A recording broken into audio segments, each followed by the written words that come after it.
Okay, so we looked at how we do expanded form for decimals in an easier way. Some of the questions that you're seeing or problems that you are seeing have a little bit more complicated way. But once I show it to you, I feel confident that you will be able to understand it and practice it.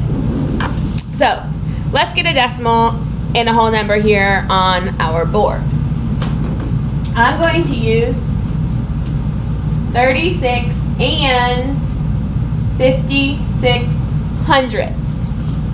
We know that in expanded form, we take our place values and we stretch them out and make it into an equation with addition signs in between each place value. So we always start with our biggest place value. Today, right now, that number is in the tens spot. If the number 3 is in the tens spot, we know that to find the value of that number, we times the digit by the place it sits in. So in this case, it's going to be, I'm going to pull this closer so you can see. In this case, it's going to be 10 times 3. We know that 10 times 3 equals 30. So that's going to be the first number in my equation. We move to the right to our next place value, which is ones. There's a 6 digit sitting in our ones spot. So we know that 1 times 6 gives us a value of 6. Now we get to the decimals, and this is where it can get a little confusing. We know that a decimal is a partial number. It means we don't have a whole, we only have a piece of the whole.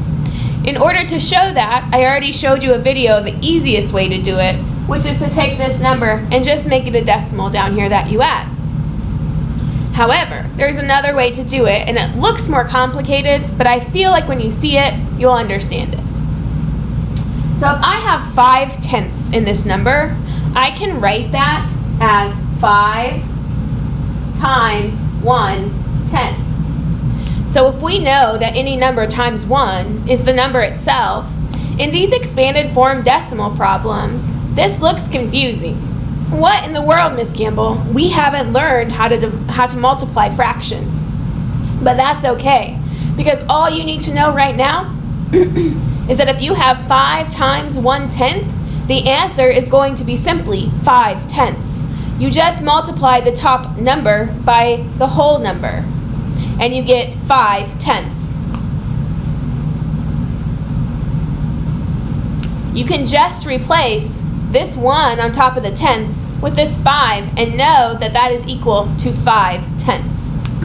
So the same thing happens when we go to the hundredths place. We just have 6 times 100, because we know that 6 times 1 is 6. So in this case, it would be 6/100.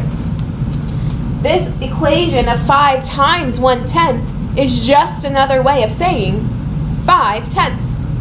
And this equation of 6 times 100 is just another way of saying 6/100. I'm going to go through another one for you very quickly, and then I'll give you one to try on your own.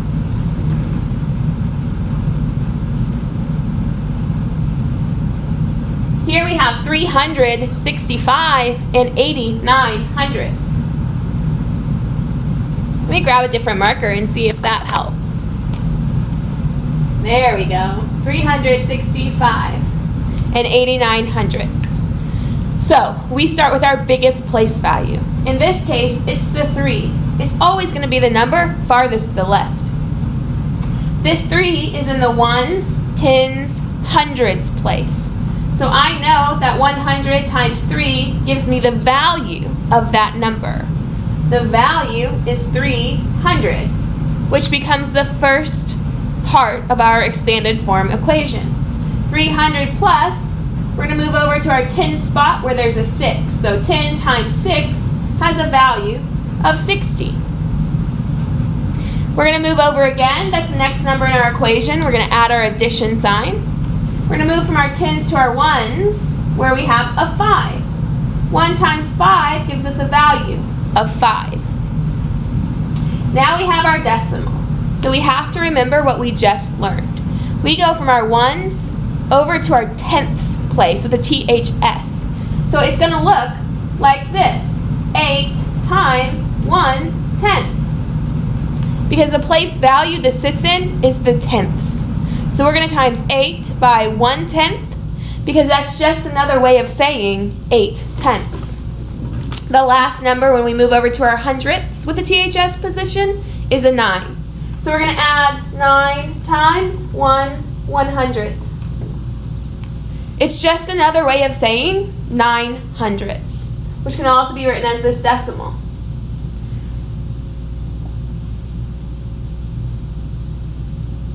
Right? So we know that we can either write it as 300 plus 60 plus 5 plus 8 times 1/10 plus 9 times 1/100th, or the more simple way of 300 plus 60 plus 5 plus 8/10 plus 9/100ths. Either way is correct, and either way shows place value and how much each number is worth in that place.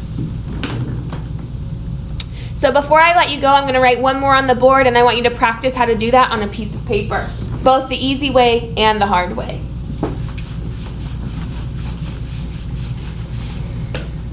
Here's your number for self-practice.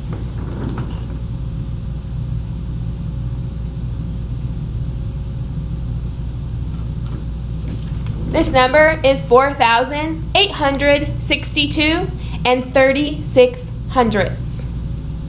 So go ahead and practice this on your own and see how you feel.